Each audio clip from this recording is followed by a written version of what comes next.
Family camp বলতে মূলত যারা পরিবার নিয়ে গেম যায় বা যারা অসহায় পরিবার রাস্তায় গল্প করে তাদের তাদের জানা হচ্ছে, কিন্তু আমরা পরিচিত আমরা না দিই, সেই জন্য আমাদেরকে ফ্যামিলি ক্যাম্পে এই ক্যাম্পে আমাদের চলে যাচ্ছে 10 দিন। এই 10 দিনের মধ্যে আমি ব্যক্তিগত ভাবে হাত আরেকজন ছিল সে ওদের জন্য আমরা ট্রিটমেন্ট করি। আমাদের পায়ে আমাদের অবস্থা খুবই খারাপ হয়েছে, আমাদের বিশেষ করে আমার পা এবার অবস্থা খারাপ, অনেক বড় একটা সেটা বয়ে পায়ে চামড়া ভেঙে চলছে। তো এখানে হচ্ছে প্রতিনিয়ত আমাকে ড্রেসিং করে দিত, পায়ে ব্যান্ডেজ করতাম, হাঁটতে পারতাম না। সুলতানেরও সমস্যা হয়েছিল, যদিও খুব তাড়াতাড়ি শেষ করবে, বাট রনির এখন কোনো সমস্যা হয়নি স্ট্রং এর জন্য। আরেকজন যে ছিল তারও সুপার আরেকজন যে ছিল তারও খুব কোনো ভালো একটা সমস্যা হচ্ছে। এইভাবে আসলে আমাদের সবচেয়ে বড় যে সমস্যাটা হয়েছে, আমরাও আসলে 4-5-6 দিনের মধ্যে আমরা রিকভার হয়ে গেছিলাম। আমাদের বড় যে সমস্যাটা হচ্ছে সেটা হচ্ছে বৃষ্টি আবহাওয়া। আর ইউরোপে যারা থাকে বা ইউরোপে যারা অলরেডি আপনারা জানেন যে ইউরোপে বৃষ্টির মধ্যে মানে বেরোতে অসম্ভবই। আর ইউরোপ বৃষ্টির মনে সে সাথে বড় ছিল, যেটাকে আমরা বুঝবো ক্যাম্পে থাকা অবস্থায় আমরা দেখছি যে গাছের গাছের উপরে বরফ পড়ছে। আর বৃষ্টি ওই বৃষ্টিতে যদি আপনি স্টে করেন ভাই জঙ্গলের রাস্তাটা, তাহলে আপনার সম্ভব মৃত্যু নিশ্চিত। এইভাবে দেখতে দেখতে তখন আমাদের যে মেন যে মাফিয়া সে তো বুঝছে না এই আবহাওয়া হচ্ছে আমাদের থেকে। তো এভাবে দেখতে দেখতে 10টা দিন হয়ে যায়। এখানে মূলত আমাদের গেম দেখে হচ্ছে না কারণ না থাকি রাস্তা। 10 দিন পর যখন সে দেখে যে না আগামী 3-4 দিন আবহাওয়াটা ভালো আছে, কোনো বৃষ্টি নেই শুধু রোদ, তখন সে আমাদেরকে হঠাৎ সকালবেলা বলে যে আমাদেরকে বেরোতে হবে। তখন আমরা খুব তাড়াতাড়ি করে ট্রেন ধরে দেব। এই প্রথম আমরা রওনা করে যাচ্ছি ক্রোয়েশিয়ার উদ্দেশ্যে। তো তখন আমরা আমাদেরকে নিয়ে যাওয়া হচ্ছে একটা তাদেরই নিজস্ব ক্যাম্প, বসনিয়াতে তাদেরকে বলে গেম। এই গেম ঘরে যাওয়ার পরে আমরা আমাদের বিভিন্ন মোটামুটি আপ্যায়ন করা হয়। এই পথ আমরা একটা ভাত খেতে পারি বা বিভিন্ন ধরনের খাবার আমরা খাই। এরপরে মূলত হচ্ছে ভাত মাংস। তো এটা আসলে অনেকদিন পর খাইছে, প্রায় অনেকদিন তো প্রায় 20-18 দিন পর আমরা খাইছি, যেটা আসলে খুবই অন্যরকম একটা অনুভব। ওই গেম করে আমরা ছিলাম হচ্ছে আমরা গেম দেওয়ার সময় বৃষ্টি নেমে প্রথম রাতে আমরা যখন গেম দিছি তখন বৃষ্টি নেমে গেছে। হঠাৎ করে বলো যে গেম ক্যান্সেল। আসলে আমাদের সব দিক থেকে আসলে একটু হলেও খারাপ ছিল, নাহলে আমাদের সাথে কিছু হয় না। পরের দিন ভোরবেলায় আর তেমন আর কোনো বৃষ্টি নাই, ওয়েদার ভালো। আমাদের টোটাল গাড়ি বের হয়েছিল 7 থেকে 8টা। কারণ এই প্রথম আমরা বসনিয়া থেকে যাবো হচ্ছে ক্রোয়েশিয়া। এটা হচ্ছে সবচেয়ে ইম্পর্টেন্ট একটা। বসনিয়া থেকে যারা ক্রোয়েশিয়াতে যায় এখানে অনেকগুলো রাস্তা আছে। আমি যত খুশি হচ্ছি, কেউ পার হয়েছে খাল দিয়ে, যেটা খুবই রিস্ক। একটা জাস্ট একটা বোর্ড, প্লাস্টিক একটা বোর্ড, সেই বোর্ডে অনেকজন মানুষ থাকে, সেটা করে একটা খাল পার হয়, যেটা খুব খুব খুব রিস্ক। যারা তো সাঁতার পায় না তাদের জন্য তো কোনো অবস্থা থাকে। আর আরেকটা যেটা রিস্ক, 2 নম্বর যেটা রিস্ক, সেটা হচ্ছে আপনি যখন সেটা ঢুকবেন তখন বড় একটা কাঁটা তারের একটা ইয়া থাকে, যেটা বাউন্ডারি থাকে বা বেড়া থাকে, যেটা বেয়ে পার হতে হয়। ইভেন যে হাই রোডটা থাকে, রোডে 150 থেকে 200 কিলোমিটার স্পিডে গাড়ি চলে, আপনাকে একদম পিছে চলে যাবে।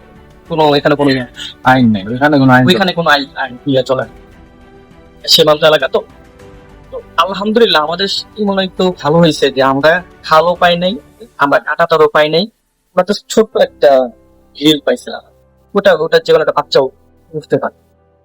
তো যাই হোক, আমরা যখন বছর এক বয়সে উদ্দেশ্যে যাত্রা শুরু করছি, এটাও ছিল অত্যন্ত বিপজ্জনক একটা রাস্তা। কারণ এটা হচ্ছে কি এমন একটা রাস্তা, বিগত যতগুলো আমরা কিনছি আপনারা রাস্তা দিয়ে হাসছি,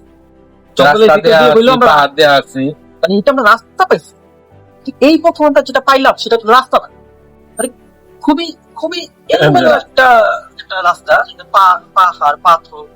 আমি বলি এটা হলো এমন পাহাড় মানে পাহাড় আছে ঠিক আছে, কিন্তু ওইখানে পাথর পাড়া নিচের দিকে পাথর পড়ে গেছে, নিচের দিকে তাকাইলে কত দূর, ওইখান থেকে পড়লে একদম শেষ, তার নিচে সমুদ্র। মানে একদম পাহাড়ের উঁচু দিয়ে আমরা হাঁটছি। মানে আপনি যদি স্লিপ করেন তাহলে ওই পাথরটা স্লিপ করবে এবং সেটা পড়ে যাবে। আর নিচে যে পড়বেন আপনি ভুল করবেন, আপনাকে দেখা যাবে না। এত পরিমাণে খারাপ পাহাড়ের উপর দিয়ে আমরা হাঁটছি। খুবই আস্তে আস্তে রিলেক্স। এবার এই জায়গায় ডঙ্কারও বসে কোনো তাড়াহুড়া রিলেক্স। তারপর যেহেতু বৃষ্টি হয়েছিল এই হিসেবে বৃষ্টি হওয়ার কারণে প্রচুর ফ্যাকাদা ছিল, এই খারাপ একটা অবস্থা ছিল, পাথর গুলা ভিজা ছিল, শ্যাওলা ছিল, উৎসাহ ছিল। কথাবার্তা তৈরি করতে পারে গাছ তারপর এভাবে যখন আমরা পার হইতে হইতে আমরা ক্রোয়েশিয়া তখন আমরা ঢুকে গেছি। রাস্তা পার হওয়ার পরে হ্যাঁ, আমরা যখন ওই যে বললাম একটা রেলিং, ওই রেলিংটা পার হয়ে আমরা গাড়ি শব্দ পাচ্ছিলাম, এত স্পিডে গাড়ি শব্দ, ওইখানে যখন জানি যে 200 কিলোমিটার উপরে গাড়ি চলে, অনেক দূর থেকে গাড়ির সাউন্ড পাওয়া যায়। মানে আমরা তো মেলা দূর থেকে সাউন্ড পাইতেছি, মনে করছি যে বেশি। তারপরে তো অনেকক্ষণ হাঁটার পর দেখি যে হলো রাস্তা। পরে আমরা রাস্তার ডালে শুয়ে থাকলাম, বয়ে থাকলাম, 4-5 জন করে দৌড় করে ওই পারে যাই।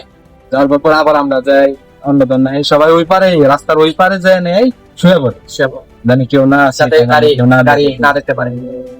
তারপর আমরা যখন কিভাবে রাস্তাটা পার হই, আলহামদুলিল্লাহ আমাদের এই গেমের বিপদে পড়ে নাই। তা আমাদের আগের যারা গেম ছিল সেখানে 2 জনকে রাস্তায় গাড়ি কিসে মেরে ফেলছে।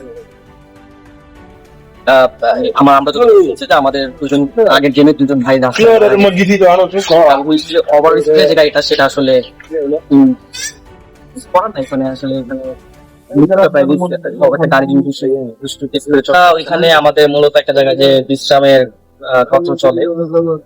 তারপর আমরা এর মাঝখানেও যখন আমরা বস নিয়ে মানে ওই ক্রুশে ঢুকার পরে আমরা 3 ভাগে বিভক্ত হয়ে যায়। মানে হুট করে কি 3 ভাগে বিভক্ত হয়ে গেল কিভাবে জানি, মানে হারিয়ে গেছে। পরে সবাই মিলে একসাথে হওয়ার পর ডঙ্কারে একটা মানে গর্ত, মানে রাস্তার পাশাপাশি, রাস্তা থেকে ওইখান থেকে হেঁটে গেলে 10 মিনিট লাগে রাস্তায়, যে ওইখান থেকে বাসে চড়ে সবাই জাগনিক পাঠাবো। ওইখানে আমরা একটা স্টে করি, স্টে করার পর পরে আমাদের একটা মিস্টেক করা লাগে, কারণ হচ্ছে কি ওইখানে যে যে জায়গাটা, ওই জায়গা থেকে আমাদের যে বাস যেখানে স্টপেজ আছে এখান থেকে বেশি না মাত্র 10 মিনিট হাঁটলেই হয়, কিন্তু ওইখানে একসাথে সবাই বাস সম্ভব না। কারণ এখানে আবার পুলিশের প্রচুর পরিমাণে পাহারা থাকে। পাহারা থাকে বলতে আসলে এখানে বাংলাদেশের মতো না যে ওরা একটা জায়গায় ইসলামের মতো ইউরিয়া করে পাহারা দেয়, এমন না।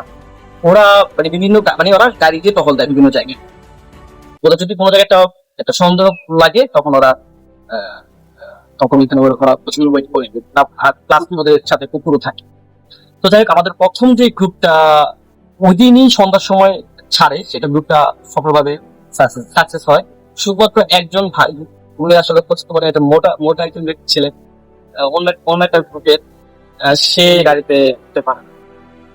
এছাড়া তাতে যারা ছিল তাদের সবাই চলে যায়। আরেকটা মোটা ভাইয়ের কথা মনে করে, এর পিঠে যে বাড়িটা দিছে জীবনে আমি বলতে পারবো না। আসলে ও হাঁটতে পারছিল, ও ছিল সবার লাস্ট, ও সবার লাস্টে ছিল।